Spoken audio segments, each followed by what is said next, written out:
Welcome to Arnersville. This, out of all 55,000 graves approximately in Arnersville, this is the most famous and the most visited. There'll be somebody visiting this monument at least once a week throughout the year. Completely.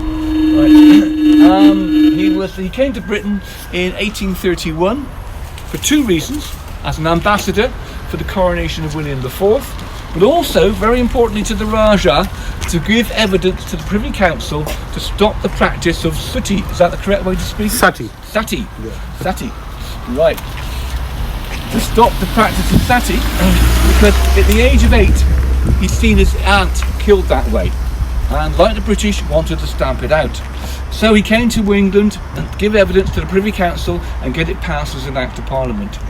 That done, 2 years, 1833, he decided he would go back to America, but do a world cruise, go across the Atlantic, across America, and then back to India that way. So, he came down to Bristol to see his friend Lad Carpenter, the minister of the Unitarians at Lewins Mead.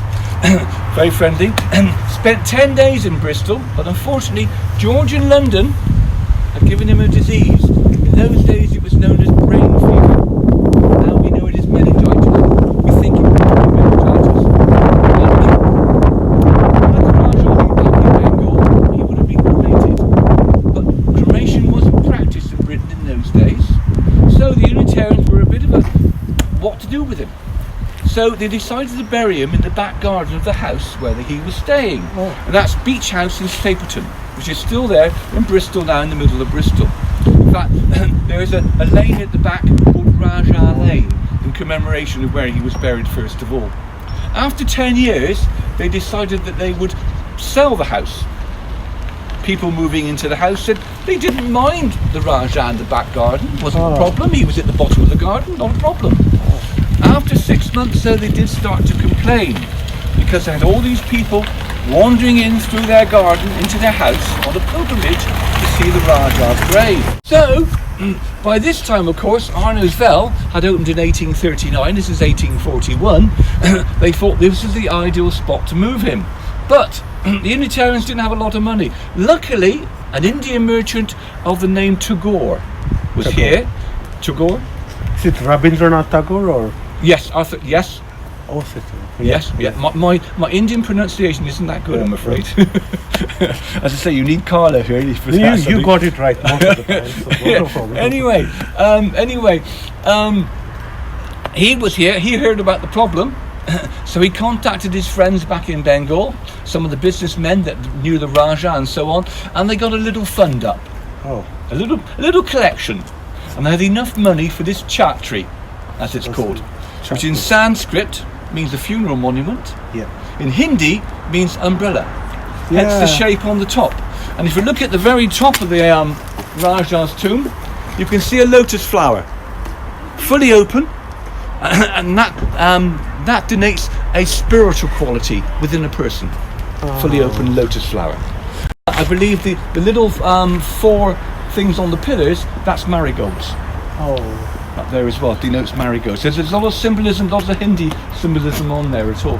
As a chatri, I think it could be probably unique in the world, because it's the only chatri that I know of where the occupant is inside it. Usually this. Because the Rajah is actually inside the chatri. Right, as a tomb. Anywhere else, a chatri is just a funeral monument because the person would have been cremated. Or just someone who was not inside it. Yes, and they wouldn't be inside it. So that's the sort of thing. So it is quite sort of unique in that way as well. Okay. It's great, nice to see you. Actually. And you. It's Mr. Allen here. Yes. And this, with this meeting, it's like just a thing that happened. Yes. But we are very pleased to know you, like, personally. Yes. And also we are happy to introduce to our channel as well. Good. And I hope people will come and visit us and everything. It's completely free. Please come along. Yeah, and I should say, the last Sunday in September, every year, there's a big celebration of the Rajah's life here. Oh, that's great. Yes. The Lord Mayor of Bristol comes and attends. The Indian High Commissioner from London comes down. Because the Rajah in India is that important. Very, very important fellow. Yes. How many graves are here? Sorry? How many graves are here? 55,000 approximately. Okay. That's a war memorial, isn't it? That's the war memorial there. Right. Yes. It's American soldiers been buried there as well. It's the biggest war grave cemetery in the southwest of England. There are over 500 war graves here as well. They're scattered all over the place. Brilliant. Yes. We've got 2 survivors from the charge of the Light Brigade, Crimean War. We've got a survivor from the Battle of Waterloo. We've got several East Indian Army men here. We've got memorials. James Cornish Brown, Lieutenant. He was killed at Lucknow, relief for Lucknow. So there's all that history that you can learn about from, just from this cemetery, wandering around this cemetery, looking at the graves. Yeah. It's absolutely incredible. Thank you. Yeah. Thank you for your time. It's a pleasure. It's a pleasure. Good to see you, Alan. Like speaking to a historian or something. அறிவி சேனலை like பண்ணுங்க, share பண்ணுங்க, comment பண்ணுங்க, subscribe பண்ணுங்க, அப்படியே bell பட்டனை அமுக்குங்க.